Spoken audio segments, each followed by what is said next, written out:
Gas, love it or hate it, gas defenders will spruik it as an essential part of Australia's energy mix. After all, it's better cooking with gas. Environmentalists demand we get off gas now, pulling the plug to switch to renewables immediately. And there's an uncertain middle ground for those wondering where gas actually sits as we strive for net zero emissions. Regardless of whether you love, hate, or feel indifferently to gas, there's no question it's been in the news of late. The ACCC has launched court action against Australian gas networks about its advertising campaign. The life of the Northwest Shelf project, a Western Australian gas facility, will be extended to 2070, while critics of the decision claim it will increase emissions. The government must also make a decision on a proposal for a foreign takeover of Santos, one of Australia's oldest oil and gas companies. Meanwhile, consumers are getting off gas, and those left on the network are facing increasing prices. But there's a thread that links all these disparate issues together, and that's a lack of a unified gas strategy. The government has announced a review of gas markets, but with a December reporting date, it's unlikely to have the time to go deep into all the issues. I'm Kat Clay, and I'm delighted to be back hosting the podcast again. I've got two of Grattan's energy experts, Alison Reeve and Tony Wood, to cut through to the core of what's going on with Australian gas policy. But first, some exciting news at Grattan. Alison, you've got yourself a bit of a promotion. Thanks, Kat. Look, people who've been listening to the podcast for a while will know that I've been at Grattan for about 4 years now, and we've recently made some rearrangements of our people in our energy team. So I will be stepping up to be the program director, and Tony Wood, who people have probably been listening to on the podcast since the beginning, will be staying with the team and becoming the senior fellow on our program to allow him to focus a little bit more on the stuff that he really wants to work on while I do the program directing part of the role. It's very exciting news. And we also just want to thank you, Tony, for everything you've done so far as program director at Grattan. You have been here for so long, and we really appreciate everything you've done so far. Now I'm going to really annoy people by doing all the stuff I'd like to have done before, right? So it feels like Australian governments are giving mixed messages about gas use. Can you explain to us why gas facilities are being expanded in a time where we're meant to be heading to net zero? So there's a couple of things going on here, Kat. The first one is that most of the gas that we produce in this country is sent overseas, and overseas buyers aren't heading to net zero on the same pathway as us. And so that means that their gas use is not necessarily falling at the same rate that ours is. And so they're still buying gas from us. The other part of it is what I think of as the running to standstill problem. Because gas isn't a renewable resource, it gets used up. And so this means that even if demand for gas stays where it is, it's possible that you might need to open new gas fields or expand existing ones just to meet the demand that we've got now. And even though that demand is falling in the future, we know that supplies are actually running down faster than what demand is doing. And so that means there is a need for new supply to close that gap. So I love that turn of phrase that it's a running to standstill problem. And yet gas is being phased out in Victoria with potential gas shortages on the horizon while gas is being exported. It's a concern for both consumers who are worried about the price and availability of gas and the Greens who are worried that this is shifting emissions from Australia to other countries. Tony, what do you make of this complex situation? For almost 200 years, we've used gas in this country, far more than electricity. And it's been our friend for most of that period of time. We used to make gas from coal. One of the Australian oldest companies, AGL, Australian Gaslight Company. I'm not too sure many people in Australia still have gas lights. That's the history, right? And that gas is contributing to climate change. I don't think that's questioned in too many quarters these days. And so we have this interesting challenge. We've got to move away from burning gas, producing greenhouse gas emissions in our homes, in our businesses, in our power stations, in our industrial factories. That is a big challenge because we've known this friend for so long. And so as we do that, planning to move away from all those various uses of gas is really hard. We've got 2 million people in Victoria who use gas for heating and cooking and hot water. That's going to be the challenge. And that's why it's hard, because you can't do it overnight. But equally, we have to do it. So we have to maintain a reliable system while we shut it down. That is not a trivial thing to do. The people who own the infrastructure don't like it, not surprisingly. And to consumers who like to cook with gas, like to heat their home with gas, aren't too keen either, until maybe they work out that there are equally good ways. Many of them will be cheaper, and some of them could even be better for their health. I mean, Alison, what actually is happening in Victoria right now with gas?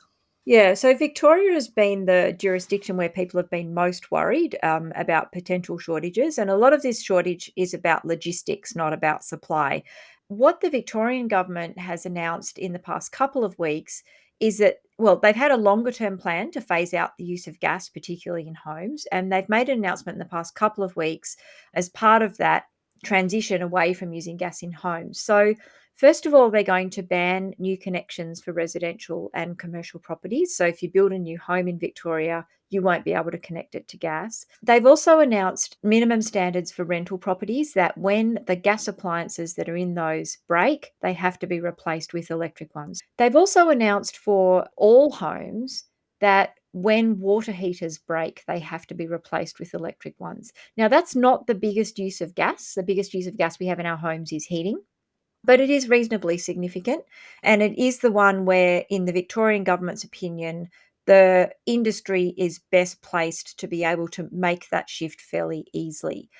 The reason that Victoria's done this is kind of for two reasons, right? One is that they have this long-term goal, which is linked to their climate goal of getting out of gas, but it's also hoped that by reducing the amount of gas, they'll be able to delay potential shortages of gas further until they can either figure out that logistics supply or make larger moves to start shifting other uses of gas in the state.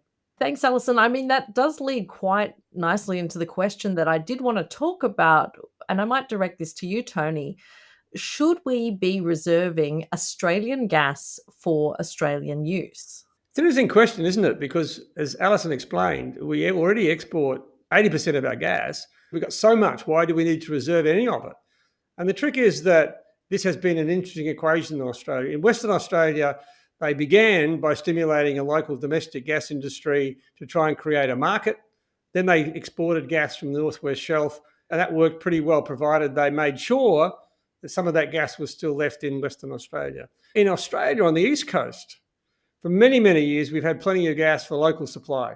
It's not been a big deal. But only a few years ago now, big companies discovered that we could export a lot of gas coming from coal seams in Queensland, extracting gas from those coal seams in huge volumes. And that resulted in these very, very large export facilities in Gladstone. So suddenly, a domestic market which was more or less in balance, where supply and demand were pretty well keeping up with each other, suddenly we had this huge vacuum cleaner sucking gas out of the east coast of Australia for exports. And not surprisingly, people became very nervous that maybe we wouldn't have enough gas left in Australia for that modest amount of supply we needed. And so the government started to introduce ways of trying to make sure that would happen. There's been various policies tried. Western Australia, as I said, has a reservation policy which says, look, if you're going to develop gas, 15% of that has to be allocated to the domestic market.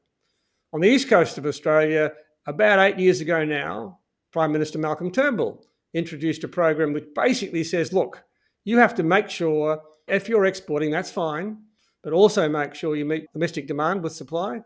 And if you do that, that's fine. But if you don't, we will give the minister the ability and the powers to force you to do that. And that mechanism so far has worked. Now we're getting concerned that as the southeast of Australia, the southeast, that's Victoria where I'm living, is running out of those traditional sources of gas, we don't even have local sources of gas to even reserve. So how do we do that? This whole question of matching up supply and demand through a system which is logistics, basically. How do we move gas around this country, this big country, where the gas is no longer where we want to use it, is a big challenge. And it's creating sometimes an accurate, but sometimes a very misleading debate about whether we should be reserving gas, and if so, for whom, and if so, how and at what price. Very complex issue. It's the one that governments are really grappling with right now. I think one of the things to remember about gas reservations, Kat, is it doesn't mean that we just put a whole lot of gas aside in a warehouse until we need it. A gas reservation is usually means that as the gas is extracted, the person who's extracting it has to offer it to the domestic market. And if the domestic market can't take it, they then can export that gas. And they just have to make sure that they are doing a certain percentage being offered at any one time over, say over a year. If you think you've got a problem with shortages, it doesn't necessarily always solve that, because that comes down to how much is being extracted and how much is being offered.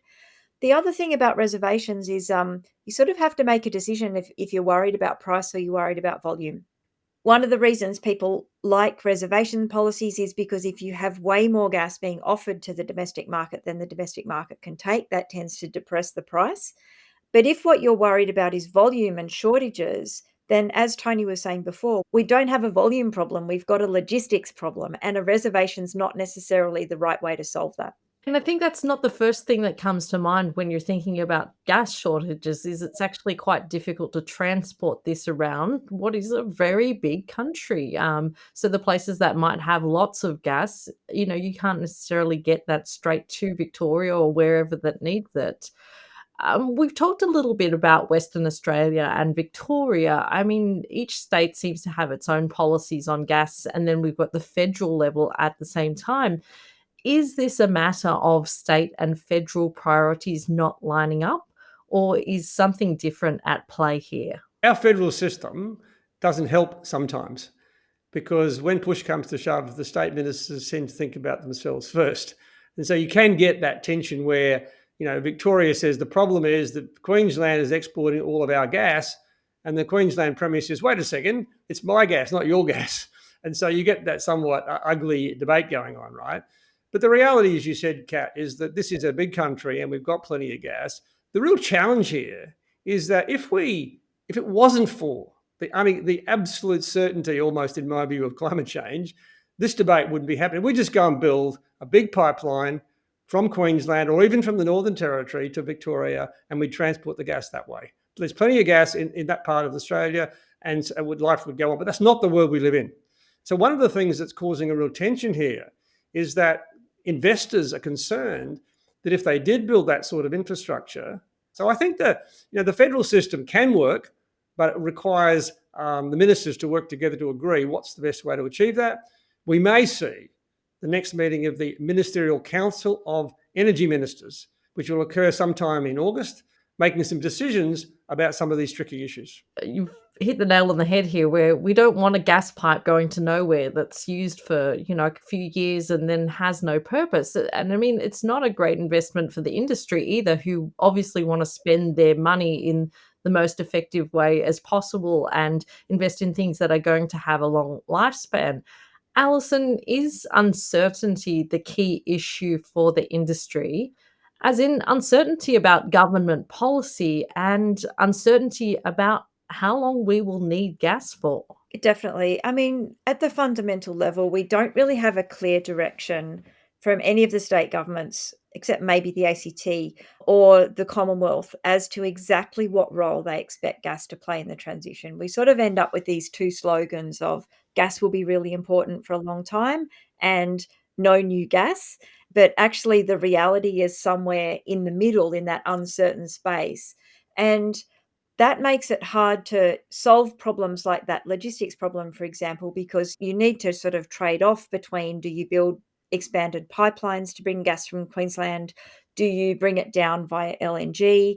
Do you try and push a bit harder on demand reduction instead? How do you trade all of those off against each other?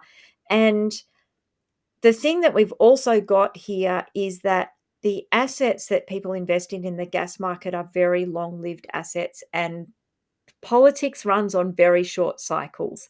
The federal political cycle is 3 years, the state government one is 4 years. When they brought in the legislation to effectively cap the price of gas on the eastern market at $12 a gigajoule, that was in place for, I think, a year, and then was reviewed and renewed again. It's very hard when you own an asset that you're trying to operate and recoup capital on over 40 years to deal with a situation where things change every, year on year on year in terms of what you're allowed to sell that gas at. And like when I say certainty for government, I don't mean they have to like carve the laws on a stone tablet and not change them, but giving a lot more certainty about the direction and the milestones would actually make the whole situation a lot easier for everybody, because it would mean that governments can make more sensible policy decisions, but it would also mean that industry can make the appropriate amount of investment. And with that, I mean, we did think that maybe the government had been listening into our podcast planning. We're going to talk a little bit about their current plans, but with the re-election of the Albanese government, have we seen any movement on gas policy? And I'm pretty sure the answer to that this week is yes. It almost, I think, the week after the government was announced and Minister Watt was nominated as the Minister for the Environment, he moved to extend the life of the Karratha gas processing plant to 2070. Now, people are concerned about that. Oh my God, gas for 2070, right? If someone offered me the lease on my apartment building for another 50 years, I'd say thank you very much. The probability I'll be living in that apartment, I can assure you right now, in 50 years' time is very low. And so it's not really extending the life of gas production, but time in what we're talking about is really important. You can't really specify exactly by what time something's going to happen. But as Alison said, you can set the broad direction. We can have some targets which tell about where we have to get. Do we know what the destination is? And that is, we are going to stop burning gas. This is what we call fossil methane in this country to meet our net zero targets. Some changes will happen quickly and some will happen more slowly. And that's why the policies have to address that sort of thing, because there are consequences. You can't do this without consequences. And so, for example, if we are going to move away from gas in 2 million homes in Victoria, 5 million homes nationally, we've got to take that process in some cases quickly and some gently, because for many people it will not be a simple transition. For others it will be. All that's going to have to be taken into account, which is why we need clear policy direction, and then we can start making decisions. What are we going to do about moving homes away from gas? What are we going to do about moving business, particularly when the alternatives for gas in some of its applications are very expensive? Right now, hydrogen is a very expensive alternative to replace natural gas in the manufacture of certain commodities like fertilizers and explosives. That's not going to happen anytime soon. We also, in our numbers, believe that gas will be around for a while yet to support a high renewables electricity system. It may be not much gas gets used, but it will be very important. It will be backup, wind and solar. So all those things have to be thought about in providing policy direction, and then you can start to answer the important questions that consumers are interested in. The review that the government announced this week, Kat, sort of goes to some of these things. So they're going to have a look at the role of the price cap, or it's called the Code of Conduct, but effectively what it does is puts a cap on prices in the East Coast market.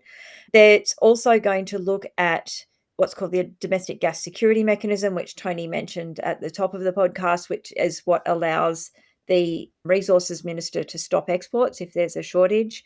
And they're also going to look at what's called the Heads of Agreement, which is the agreement between the large exporters and the government that they will supply adequate gas to the domestic market on the East Coast. There's a couple of things that are sort of left out of that. So some of the things that are left out is, what is exactly the role of gas in the net zero transition, the role of the petroleum resource rent tax, which is the way that the federal government makes revenue out of gas. And I think also whether there's a need for more transparency in the gas market itself is not really specifically covered in the review. Nevertheless, it's good that they're looking at all of these things together, but it's going to be difficult to answer those questions if they haven't actually answered the fundamental question first, which is exactly how long do we expect to keep using gas for and how much? Yeah, and obviously setting that kind of deadline would give a little bit more certainty in the gas market itself to say, this is the deadline, this is what we're working towards. Alison, I'm interested, I mean, you covered off a little bit of what you think should have been covered in this, gas policy review.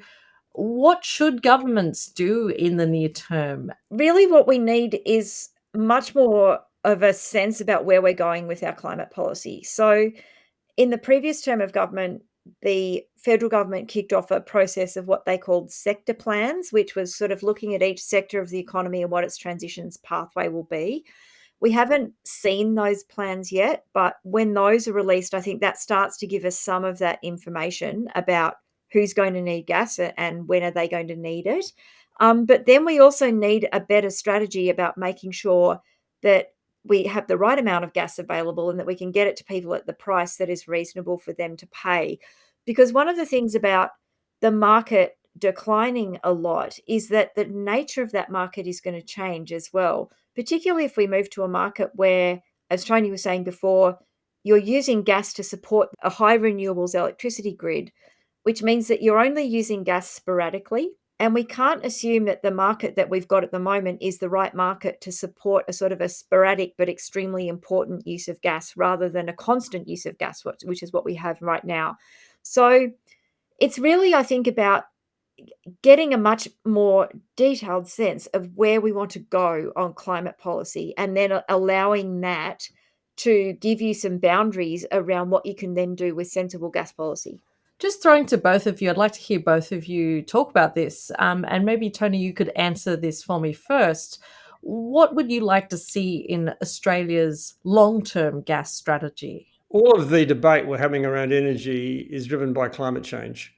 And what we do know is that no part of our lives, our economy, is going to be untouched by the changing climate or how we address it. And one of those important things that are contributing to this is the way we use natural gas or methane.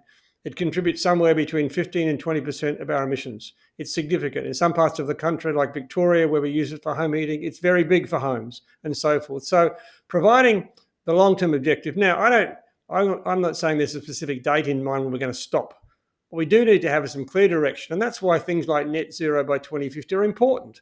If it's net zero by 2051, does it matter all that much? I'm not too sure. Maybe 49 will be better. But having that long-term direction very clear. And the trick here is going to be also important, I think, Kat, because of the timescale. I'd like to see policies that move towards some sort of bipartisan support. We cannot have the flip-flopping on this sort of stuff we've seen in recent years.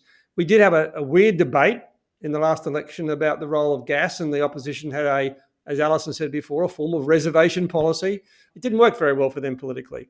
But being clear that this is the both sides of politics, net zero by 2050. What does that really mean in terms of the broad policy framework to achieve that?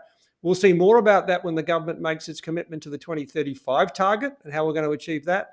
It's having that broad picture, because then we'll know where we have to go, and then you can start filling in the detail. And I'd like to see that at the same time, of course, as we solve some of the short-term problems. I mean, I think fundamentally, unless we figure out who needs gas, where are they, how much do they want, and how long are they going to need it for, it's going to continue to be very hard to make sensible policy. So I would like to see much more, I think, granular detail about getting much more of a handle on exactly what level of demand we can expect and where that's going to be, and for which parts of the economy. Because then I think you actually have something that is a real strategy because it's informed by data as well as by targets. I think that's a really great place to start. Data-driven, really clear goals and explicit goals that are set so that everyone has some clarity on what is actually happening in the gas market. Now, our Grattan reports, we have prepared so many reports on these particular topics on climate change. We've got getting off gas. If you'd like industry-specific recommendations, we've got a whole series called Towards Net Zero. You can find these all on our website, grattan.edu.au, and they're all there for free. We'd love you to go and read and engage with them. If you'd like to engage with us on social media, please do find us at Grattan Institute on all our social media networks. And please do consider making a donation to Grattan. As always, please do take care, and thanks so much for listening.